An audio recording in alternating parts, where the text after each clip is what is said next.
ಎರಡನೇ ದಿನದ ವಿಧಾನಮಂಡಲ ಅಧಿವೇಶನಕ್ಕೆ ಕ್ಷಣಗಣನೆ ಆರಂಭವಾಗಿದ್ದು ಆಡಳಿತಾರೂಢ ಪಕ್ಷವನ್ನ ಕಟ್ ಹಾಕೋದಿಕ್ಕೆ ವಿಪಕ್ಷ ತಾಲೀಮನ್ನ ನಡೆಸಿದೆ. ಉಭಯ ಸದನಗಳಲ್ಲಿ ಇಕ್ಕಟ್ಟಿಗೆ ಸಿಲುಕಿಸುವುದಕ್ಕೆ ಕೇಸರಿ ವ್ಯೂಹವನ್ನ ರಚಿಸಿದ್ದು ಮೈಕ್ರೋ ಫೈನಾನ್ಸ್ ಗೃಹಲಕ್ಷ್ಮಿ ಯೋಜನೆ ವಿರುದ್ಧ ಮೈತ್ರಿ ಘರ್ಜನೆಯನ್ನ ಮಾಡಿದೆ. ಇಂದಿನ ಹಗರಣಗಳ ಬಗ್ಗೆ ಪ್ರಸ್ತಾಪಕ್ಕೆ ಕಾಂಗ್ರೆಸ್ ಕೂಡ ಇದೀಗ ಸಜ್ಜಾಗಿರೋದು. ಎರಡನೇ ದಿನದ ವಿಧಾನಮಂಡಲ ಅಧಿವೇಶನಕ್ಕೆ ಕೌಂಟ್ಡೌನ್ ಸ್ಟಾರ್ಟ್ ಆಗಿದೆ. ಹಿಂದಿನ ಹಗರಣಗಳ ಬಗ್ಗೆ ಪ್ರಸ್ತಾಪಕ್ಕೆ ಕಾಂಗ್ರೆಸ್ ಕೂಡ ಸಜ್ಜು.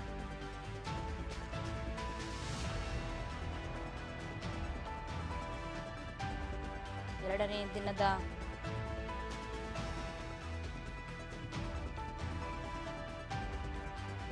ಅಧಿವೇಶನಕ್ಕೀಗ ಕ್ಷಣಗಣನೆ ಆರಂಭವಾಗಿದೆ. ಉಭಯ ಸದನಗಳಲ್ಲಿ ಇಕ್ಕಟ್ಟಿಗೆ ಸಿಲುಕಿಸಲು ಕೇಸರಿ ವ್ಯೂಹ.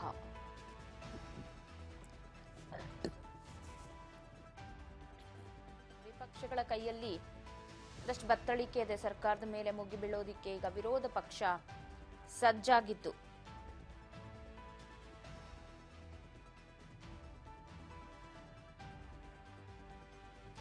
ಮಾರ್ಚ್ 21ರವರೆಗೆ ನಡೆಯುವ ಅಧಿವೇಶನದ ಉದ್ದಕ್ಕೂ ಕೂಡ ದಾಳಿಯನ್ನ ಮಾಡುವಂತಹ ಪ್ಲಾನ್ ಅನ್ನ ಮಾಡಿದೆ ವಿಪಕ್ಷಗಳು.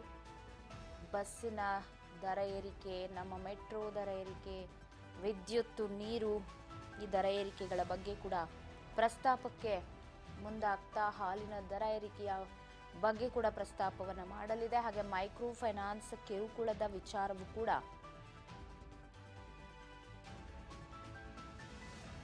ಅಧಿವೇಶನದಲ್ಲಿ ಪ್ರಸ್ತಾಪ ಆಗುತ್ತೆ. ಗ್ಯಾರಂಟಿಗಳ ಹಣ ಬಿಡುಗಡೆ ವಿಳಂಬ, ಅನುದಾನದ ಕೊರತೆ, ಕೆಪಿಎಸ್ಸಿ ಹಗರಣ, ರಾಜ್ಯಪಾಲರು ಹಾಗೆ ಸರ್ಕಾರದ ನಡುವಿನ ಜಟಾಪಟಿ ವಿಚಾರ ಆಗಿರಬಹುದು. ಇವೆಲ್ಲವೂ ಕೂಡ ಚರ್ಚೆಗೆ ಬರುತ್ತೆ. ವಿಪಕ್ಷಗಳಿಗೆ ಬೆಂಗಳೂರು ನಗರದ ಸಮಸ್ಯೆಗಳೇ ಈಗ ಬಹಳ ಪ್ರಮುಖ ಅಂಶಗಳಾಗಿರುವುದು. ವಿಪಕ್ಷಗಳಿಗೆ ಸಾಕಷ್ಟು ಬ್ರಹ್ಮಾಸ್ತ್ರ ಇದೆ. ಸೊ ಅದಕ್ಕೆ ತಿರುಮಂತ್ರವನ್ನ ಕೊಡೋದು ಹೇಗೆ ಅಂದ್ರೆ, ಕೈಪಡಿಯಲ್ಲಿ ಕೂಡ ಒಂದಷ್ಟು ಅಸ್ತ್ರಗಳಿದೆ. ಪುನಃ ವರದಿ ಆಧರಿಸಿ ಎಸ್ ಡಿ ಕುಮಾರಸ್ವಾಮಿ ಅವರ ಹಗರಣ ಆಗಿರಬಹುದು, ಹಾಗೆ ಮಹದಾಯಿ ಕೃಷ್ಣ ಮೇಲ್ದಂಡೆ ಯೋಜನೆಗೆ ಕೇಂದ್ರ ಅನುಮೋದನೆಗೆ ನಕಾರ ಮಾಡಿದ ವಿಚಾರ ಆಗಿರಬಹುದು. ಸೊ ಇವೆಲ್ಲ ವಿಚಾರಗಳನ್ನ ಕೂಡ ಇಟ್ಕೊಂಡು ಅವರು ಕೂಡ ತಿರುಗು ಬಾಣವನ್ನ ಹೂಡೋದಿಕ್ಕೆ ಪ್ಲಾನ್ ಮಾಡಿದ್ದಾರೆ. ಮೇಕೆದಾಟು ಯೋಜನೆಗೆ ಅಂಗೀಕಾರ ನೀಡೋದಿಕ್ಕೆ ಹಿಂದಾಕಿದ್ರು ಕೇಂದ್ರ ಅಂತ. ತೆರಿಗೆ ಪಾಲು ಕಡಿತ ಮತ್ತಿತರ ಅಂಕಿಅಂಶವನ್ನ ಮುಂದಿಟ್ಟು ಫೈಟ್ ಮಾಡುತ್ತೆ. ಎಲ್ಲ ಸಿದ್ಧತೆಗಳು ಈಗ ರೆಡಿ ಇದೆ. ಒಂದಷ್ಟು ವಿಧೇಯಕಗಳಿಗೂ ಕೂಡ ಮಂಡನೆ ಮಾಡ್ತಾರಂತೆ. ಮೈಕ್ರೋ ಫೈನಾನ್ಸ್ ಸುಗ್ರೀವಾಜ್ಞೆ ವಿಧೇಯಕಕ್ಕೆ ಮಂಡನೆಯನ್ನ ಮಾಡೋದಕ್ಕೆ ಮುಂದಾದ್ರೆ, ಮಂಡನೆಯನ್ನ ಆದ ನಂತರ ಉಭಯ ಸದನಗಳ ಒಪ್ಪಿಗೆ ಕೂಡ ಪಡೆಯುವ ಸಾಧ್ಯತೆ. ಅಂದ್ರೆ ಮಂಡನೆಯನ್ನ ಮಾಡಬೇಕು ಅಂದ್ರೆ ಒಪ್ಪಿಗೆ ಬೇಕು. ಸೊ ಒಪ್ಪಿಗೆಯನ್ನ ಪಡೆದುಕೊಳ್ಳುವುದು ಅಂತ ಬೆಂಗಳೂರು ಅರಮನೆ ಮೈದಾನದ ಭೂಸ್ವಾಧೀನ ವಿಧೇಯಕ ವಿಚಾರವೂ ಕೂಡ ಅಂಗೀಕಾರಕ್ಕೆ ಮುಂದಾಗ್ತಾರೆ ಅಂತ ಒಂದಷ್ಟು ವಿಧೇಯಕಗಳ ಮಂಡನೆ ಆಗತ್ತೆ. ಒಂದಷ್ಟು ವಿಚಾರಗಳು ಚರ್ಚೆ ಆಗತ್ತೆ. ಭೂಸ್ವಾಧೀನ ವಿಧೇಯಕ ಬಗ್ಗೆ ಕೂಡ ಚರ್ಚೆಯ ನಿರೀಕ್ಷೆ ದೊಡ್ಡದಾಗಿದೆ. ಈಗಾಗಲೇ ಸುಗ್ರೀವಾಜ್ಞೆ ಬಗ್ಗೆ ಕೂಡ ಸುಪ್ರೀಂ ಕೋರ್ಟ್ನಲ್ಲಿ ವಿಚಾರಣೆ ಇದ್ದು ಅದ್ರ ಬಗ್ಗೆ ಕೂಡ ಚರ್ಚೆ ಮಾಡ್ತಾರೆ.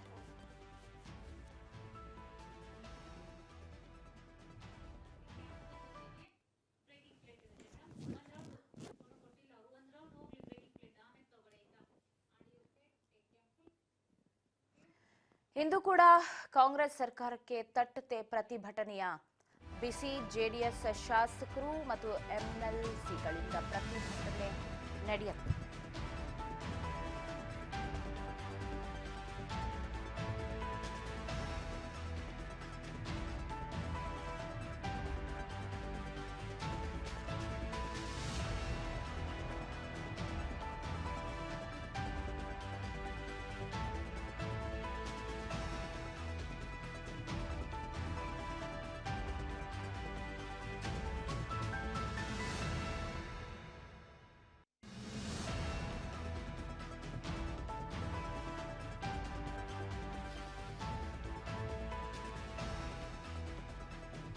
ಇಂದು ವಿಧಾನಸೌಧದ ಗಾಂಧಿ ಪ್ರತಿಮೆ ಬಳಿ ಜೆಡಿಎಸ್ ಪ್ರತಿಭಟನೆಯನ್ನ ಮಾಡಲಿದೆ. ಗ್ಯಾರಂಟಿ ಸರ್ಕಾರದ ವಿರುದ್ಧ ಮುಗಿಬೀಳತ್ತೆ.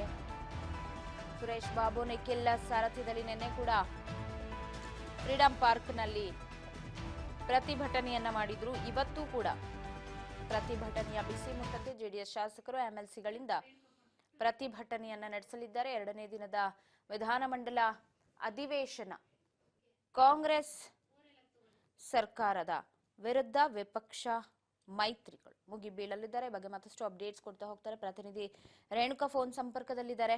ರೇಣುಕಾ, ಇವತ್ತು ಅಧಿವೇಶನ ಎರಡನೇ ದಿನ. ಇವತ್ತು ರಾಜ್ಯಪಾಲರ ಭಾಷಣದ ಮೇಲೆ ಚರ್ಚೆ ನಡೆಯುವ ಸಾಧ್ಯತೆ.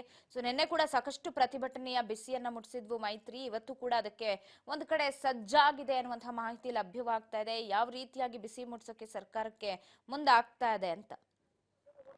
ಪವಿತ್ರ, ಏನು ಈ ಬಾರಿಯ ಒಂದು ಜಂಟಿ ಅಧಿವೇಶನಕ್ಕೆ ಸಂಬಂಧಪಟ್ಟಂತೆ ಈಗಾಗಲೇ ಬಿಜೆಪಿ ಮತ್ತೆ ಜೆಡಿಎಸ್ ನಾಯಕರು ಕೂಡ ಸರ್ಕಾರದ ಒಂದು ನಡೆಯನ್ನು ಖಂಡಿಸಿ ಸದನದ ಒಳಗೆ ಮತ್ತೆ ಹೊರಗೂ ಕೂಡ ಸಾಕಷ್ಟು ಪ್ರತಿಭಟನೆಯನ್ನು ಕೂಡ ಮಾಡಬೇಕು ಅಂತೇಳಿ ಈಗಾಗಲೇ ತೀರ್ಮಾನ ತೆಗೆದುಕೊಂಡಿರುವಂತದ್ದು. ಆ ಒಂದು ನಿಟ್ಟಿನಲ್ಲೂ ಕೂಡ ನಿನ್ನೆಯಿಂದಲೂ ಏನು ರಾಜ್ಯಪಾಲರ ಭಾಷಣವೂ ಕೂಡ ಮುಗೀತು. ಅಂದಿನಿಂದಲೂ ಕೂಡ ಈಗಾಗಲೇ ಸರ್ಕಾರದ ವಿರುದ್ಧ, ಯಾಕೆಂದ್ರೆ ರಾಜ್ಯಪಾಲರ ಒಂದು ಹೇಳಿಕೆಯಲ್ಲಿ, ಅವರ ಒಂದು ಭಾಷಣದಲ್ಲಿ ಸರ್ಕಾರ ಬರೀ ಸುಳ್ಳುಗಳನ್ನೇ ಹೇಳಿಸಿದೆ ಅವರ ಒಂದು ಬಾಯಲ್ಲಿ ಅಂತಕ್ಕಂಥ ಮಾತುಗಳನ್ನು ಮತ್ತೆ ಆರೋಪಗಳನ್ನು ಕೂಡ ಈಗಾಗಲೇ ಮಾಡ್ತಾ ಇರುವಂತದ್ದು. ಇದಕ್ಕೆ ಸಂಬಂಧಪಟ್ಟಂತೆ ಈಗಾಗಲೇ ರಾಜ್ಯದಲ್ಲೂ ಕೂಡ ಕಾಂಗ್ರೆಸ್ ಅವರು 5 ಗ್ಯಾರಂಟಿಗಳನ್ನು ಕೊಟ್ಟು ಅಧಿಕಾರಕ್ಕೆ ಬಂದಿರುವಂತದ್ದು ವಿಚಾರ ಎಲ್ರಿಗೂ ಗೊತ್ತಿರುವಂತದ್ದೇ. ಈ ಒಂದು ವಿಚಾರಕ್ಕೆ ಸಂಬಂಧಪಟ್ಟಂತೆ ಅವರು ಕೊಟ್ಟಿರ್ತಕ್ಕಂಥ 5 ಗ್ಯಾರಂಟಿಗಳಲ್ಲಿ ಯಾವೊಂದು ಕೂಡ ಫಲಾನುಭವಿಗಳಿಗೆ ಸರಿಯಾದ ಸಮಯಕ್ಕೆ ತಲುಪ್ತಾ ಇಲ್ಲ. ಪ್ರಮುಖವಾಗಿ ಏನು ಗೃಹಲಕ್ಷ್ಮಿ ಹಣವನ್ನು ಪ್ರತಿ ತಿಂಗಳು ಕೂಡ 2,000 ಕೊಡ್ತಾ ಇದ್ರು. ಮೊದಲನೇ ಬಾರಿಗೆ ಏನು ಪ್ರಾರಂಭದಲ್ಲಿ ಪ್ರತಿ ತಿಂಗಳು 2,000 ತಮ್ಮ ಒಂದು ಗೃಹಿಣಿಯರ ಒಂದು ಅಕೌಂಟ್ಗೆ ಹಾಕ್ಲಾಗ್ತಾ ಇತ್ತು. ಅದಾದ ನಂತರ ಕಳೆದ ಒಂದು 3-4 ತಿಂಗಳಿಂದಲೂ ಕೂಡ 2,000 ಅಮೌಂಟು ಯಾರೊಬ್ಬ ಮಹಿಳೆಯರ ಒಂದು ಖಾತೆಗೂ ಕೂಡ ಜಮಾ ಆಗ್ತಾ ಇರುವಂತದ್ದು ಸಾಕಷ್ಟು ಒಂದು ಆಕ್ರೋಶಕ್ಕೂ ಕೂಡ ವ್ಯಕ್ತವಾಗಿತ್ತು. ಸಾರ್ವಜನಿಕರು ಕೂಡ ಸರ್ಕಾರದ ವಿರುದ್ಧ ಸಾಕಷ್ಟು ಒಂದು ಕಿಡಿಯನ್ನು ಕೂಡ ಕಾರಿದ್ರು. 5 ಗ್ಯಾರಂಟಿಗಳನ್ನು ಕೊಟ್ಟರು. ಪ್ರಮುಖವಾಗಿ 2,000 ಕೊಡ್ತೀವಿ ಅಂತೇಳಿ ಹೇಳಿದ್ರು. ನಾವು ಕೂಡ ಸಾಕಷ್ಟು ಒಂದು ಜವಾಬ್ದಾರಿಗಳನ್ನು ಬೇರೆ ಬೇರೆ ರೀತಿಯಾದಂತಹ ಕಮಿಟ್ಮೆಂಟ್ ಗಳನ್ನು ಕೂಡ ಮಾಡ್ಕೊಂಡಿದ್ವಿ. ಆದ್ರೆ ಸರ್ಕಾರ ಏಕಾಏಕಿಯಾಗಿ ಕಳೆದ ಒಂದು 4-5 ತಿಂಗಳಿಂದ ಈ ರೀತಿಯಾದಂತಹ ಒಂದು ಅನ್ಯಾಯ ಮಾಡ್ತಾ ಇದೆ ಅಂತಕ್ಕಂಥ ಆಕ್ರೋಶವನ್ನು ಕೂಡ ಸಾಕಷ್ಟು ಜನ ಹೊರಹಾಕಿದ್ರು. ಇದರ ನಡುವೆಯೂ ಕೂಡ ಬಿಜೆಪಿ ನಾಯಕರು ಮತ್ತೆ ಜೆಡಿಎಸ್ ನಾಯಕರು ಕೂಡ ಸರ್ಕಾರದ ವಿರುದ್ಧ, ಅದರಲ್ಲೂ ಕೂಡ ಪ್ರಮುಖವಾಗಿ ಗೃಹಲಕ್ಷ್ಮಿ ಹಣ ಬರ್ತಾ ಇಲ್ಲ ಅಂತಕ್ಕಂಥ ಈ ಒಂದು ನೀತಿಯನ್ನು ಖಂಡಿಸಿ ಕೂಡ ಸಾಕಷ್ಟು ಪ್ರತಿಭಟನೆಯನ್ನು ಕೂಡ ಮಾಡಿದ್ರು. ಇವತ್ತು ಕೂಡ ವಿಧಾನಸೌಧದ ಗಾಂಧಿ ಪ್ರತಿಮೆ ಎದುರು ಕೂಡ ಜೆಡಿಎಸ್ ನ ನಾಯಕರು, ಅದರಲ್ಲೂ ಸುರೇಶ್ ಬಾಬು ಅವರ ಒಂದು ನೇತೃತ್ವದಲ್ಲಿ ಒಂದು ಪ್ರತಿಭಟನೆ ಹಮ್ಮಿಕೊಂಡಿರುವಂತದ್ದು. ಸರ್ಕಾರದ ವಿರುದ್ಧ ಮತ್ತೆ ಜನರಿಗೆ ಏನು ಸುಳ್ಳು ಆಶ್ವಾಸನೆಯನ್ನು ಕೊಟ್ಟು ಅಧಿಕಾರಕ್ಕೆ ಬಂದು ಪ್ರಾರಂಭದಲ್ಲಿ ಮಾತ್ರ ಅವರಿಗೆ ಈ ಒಂದು ಆಶ್ವಾಸನೆಯನ್ನು ಈಡೇರಿಸಿ ಈ ರೀತಿಯಾದಂತಹ ಮೋಸ ವಂಚನೆ ಮಾಡ್ತಾ ಇದೆ ಅಂತಕ್ಕಂಥ ಒಂದು ಆರೋಪವನ್ನು ಮಾಡಿ ಈ ಒಂದು ಪ್ರತಿಭಟನೆಯನ್ನು ಕೂಡ ಮಾಡ್ತಾ ಇರುವಂತದ್ದು. ಇನ್ನು ಸದನದ ಒಳಗೂ ಕೂಡ ಈ ಒಂದು ವಿಚಾರದ ಬಗ್ಗೆ ಪ್ರಸ್ತಾಪ ಮಾಡಿ ಸರ್ಕಾರಕ್ಕೆ ಮತ್ತಷ್ಟು ಮುಜುಗರ ಆಗುವಂತೆ ಹೋರಾಟ ಮಾಡಬೇಕು ಅಂತ ಹೇಳಿ ಕೂಡ ಈಗಾಗಲೇ ಜೆಡಿಎಸ್ ನಾಯಕರು ತೀರ್ಮಾನ ತೆಗೆದುಕೊಂಡಿರುವಂತದ್ದು. ನಿನ್ನೆಯೂ ಕೂಡ ಅವರು ಜೆಡಿಎಲ್ಪಿ ಸಭೆಯನ್ನು ಕೂಡ ನಡೆಸಿರುವಂತದ್ದು. ಆ ಒಂದು ಸಭೆಯಲ್ಲೂ ಕೂಡ ಸಾಕಷ್ಟು ತೀರ್ಮಾನಗಳನ್ನು ಕೂಡ ತೆಗೆದುಕೊಂಡಿರುವಂತದ್ದು. ತಮ್ಮ ಒಂದು ಶಾಸಕರನ್ನು ಸೆಳೆಯುವ ಪ್ರಯತ್ನ ಇರ್ಬೋದು, ಪ್ರಸ್ತುತ ರಾಜ್ಯದಲ್ಲಿ ನಡೀತಾ ಇರ್ತಕ್ಕಂಥ ಒಂದಿಷ್ಟು ಕಾನೂನು ಬಾಹಿರ ಚಟುವಟಿಕೆಗಳು ಇರ್ಬೋದು, ಮತ್ತೆ ಸರ್ಕಾರದ ಮೇಲೆ ಬರ್ತಾ ಇರ್ತಕ್ಕಂಥ ಆರೋಪಗಳನ್ನು ಕೂಡ ಗಟ್ಟಿಯಾಗಿ ಸದನದ ಹೊರಗೂ ಮತ್ತೆ ಒಳಗೂ ಕೂಡ ಜೆಡಿಎಸ್ ನಾಯಕರು ಎಲ್ಲರೂ ಕೂಡ ಒಟ್ಟಾಗಿ ಹೋರಾಟ ಮಾಡಬೇಕು. ಸರ್ಕಾರವನ್ನು ಮತ್ತಷ್ಟು ಇಕ್ಕಟ್ಟಿಗೆ ಸಿಲುಕಿಸುವ ಪ್ರಯತ್ನ ಮಾಡಬೇಕು. ಅದರಲ್ಲೂ ಕೂಡ ಪ್ರಮುಖವಾಗಿ ಏನು ಗ್ಯಾರಂಟಿಗಳನ್ನು ಕೊಟ್ಟು ಈ ರೀತಿಯಾದಂತಹ ವಂಚನೆ ಏನ್ ಮಾಡ್ತಾ ಇದೆ, ಅವರಿಗೆ ಫಲಾನುಭವಿಗಳಿಗೆ ಕೊಡದೆ ಈ ರೀತಿಯಾದಂತಹ ಡಿಲೇ ಮಾಡ್ತಾ ಇದೆ. ಹಾಗಾಗಿ ಇದ್ರ ವಿರುದ್ಧವೂ ಕೂಡ ಸರ್ಕಾರದ ವಿರುದ್ಧ ಹೋರಾಟವನ್ನು ನಾವು ಮಾಡಲೇಬೇಕು. ಸರ್ಕಾರವನ್ನು ಇಕ್ಕಟ್ಟಿಗೆ ಸಿಲುಕಿಸಲೇಬೇಕು ಅಂತಕ್ಕಂಥ ಒಂದು ದೃಢ ನಿರ್ಧಾರದಲ್ಲಿ ಸದ್ಯ ಬಿಜೆಪಿ ಮತ್ತೆ ಜೆಡಿಎಸ್ ನಾಯಕರು ಕೂಡ ಪ್ರಯತ್ನ ಪಡ್ತಾ ಇರುವಂತದ್ದು. ಪವಿತ್ರ, ರೇಣುಕನ ವಿಪಕ್ಷಗಳು ನೀವು ಹೇಳ್ದಂಗೆ ಸಾಕಷ್ಟು ಅಸ್ತ್ರಗಳನ್ನ ಈಗಾಗಲೇ ಬತ್ತಳಿಕೆಯಲ್ಲಿ ಇಟ್ಕೊಂಡಿದೆ. ಅವರಿಗೆ ಯಾವ ರೀತಿ ಕೌಂಟರ್ ಕೊಡೋಕ್ಕೆ ಸನ್ನದ್ಧ ಆಗಬೇಕು ಸರ್ಕಾರ ಅನ್ನುವಂಥ ಪ್ಲಾನ್ ಕೂಡ ಒಟ್ಟಾರೆಯಾಗಿ ಮಂಡಿಸ್ಕೊಳ್ಳೋಕ್ಕೆ ರೆಡಿಯಾಗಿದೆ. ಒಂದಷ್ಟು ವಿಧೇಯಕಗಳ ಮಂಡನೆ ಆಗಿರ್ಬೋದು, ನೀವೇ ಹೇಳ್ದಂಗೆ ಈಗಾಗಲೇ ಏನು ಮೈಕ್ರೋ ಫೈನಾನ್ಸ್ ಕಿರುಕುಳ ಆಗಿರ್ಬೋದು, ಆ ಎಲ್ಲ ವಿಚಾರಗಳಿಗೆ ಸಂಬಂಧಪಟ್ಟಂತೆ ಕೂಡ ನಾವು ವಿಧೇಯಕವನ್ನ ಮಂಡಿಸ್ತೀವಿ ಅಂತ ಹೇಳ್ತಾ ಇರೋದು.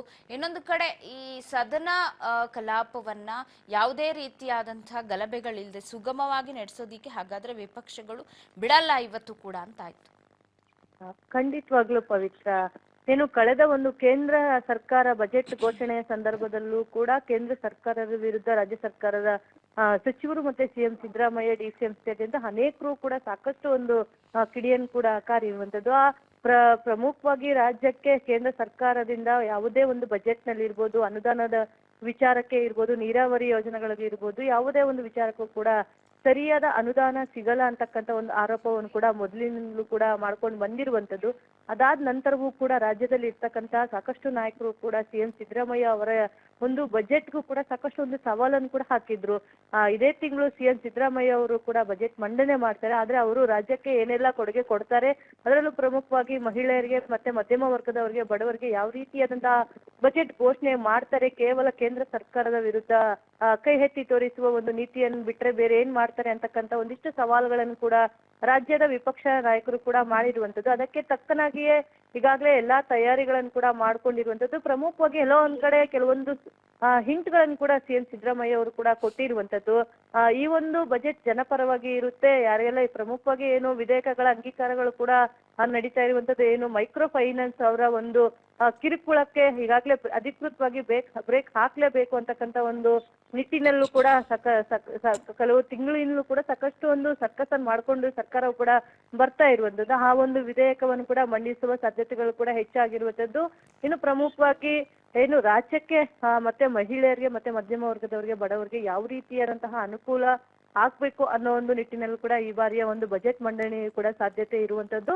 ಜೊತೆಗೆ ನೀರಾವರಿಗೆ ಸಂಬಂಧಪಟ್ಟಂತೆ ಕೇಂದ್ರ ಸರ್ಕಾರ ರಾಜ್ಯಕ್ಕೆ ಏನ್ ಕೊಟ್ಟಿದೆ ಅದನ್ನ ಒಂದು ಹೋಲಿಕೆ ಮಾಡಿಕೊಂಡು ರಾಜ್ಯದಲ್ಲಿರ್ತಕ್ಕಂಥ ಒಂದಿಷ್ಟು ನೀರಾವರಿ ಯೋಜನೆಗಳಿಗಿರ್ಬೋದು, ಅಭಿವೃದ್ಧಿ ವಿಚಾರಗಳಿರ್ಬೋದು, ಪ್ರಮುಖವಾಗಿ ಸರ್ಕಾರದ ಮೇಲೆ ಈಗಾಗಲೇ ಸಾಕಷ್ಟು ಆರೋಪಗಳು ಕೂಡ ಇರ್ತಾ ಇರುವಂತದ್ದು. ಶಾಸಕರಿಗೆ ಅನುದಾನ ಕೊಡ್ತಾ ಇಲ್ಲ, ಆ ಕ್ಷೇತ್ರಗಳಲ್ಲಿ ಅಭಿವೃದ್ಧಿ ಕೆಲಸಗಳು ಕೂಡ ಆಗ್ತಾ ಇಲ್ಲ, ಯಾವುದೇ 5 ಗ್ಯಾರಂಟಿಗಳಿಂದ ಯಾವುದೇ ಅಭಿವೃದ್ಧಿ ಕೆಲಸಗಳು ಕೂಡ ಆಗ್ತಾ ಇಲ್ಲ ಅಂತಕ್ಕಂಥ ಆರೋಪಗಳು ಕೂಡ ಸಾಕಷ್ಟು ಇರುವಂತದ್ದು. ಹಾಗಾಗಿ ಆ ಒಂದು ಎಲ್ಲಾ ಆರೋಪಗಳಿಂದ ಮುಕ್ತವಾಗಬೇಕು ಅಂತಂದ್ರೆ ಒಂದಿಷ್ಟು ಜನಪರವಾದಂತಹ ಒಂದು ಬಜೆಟ್ ಘೋಷಣೆ ಮಾಡುವ ಸಾಧ್ಯತೆಗಳು ಕೂಡ ಹೆಚ್ಚಾಗಿರುವಂತದ್ದು. ಪವಿತ್ರ.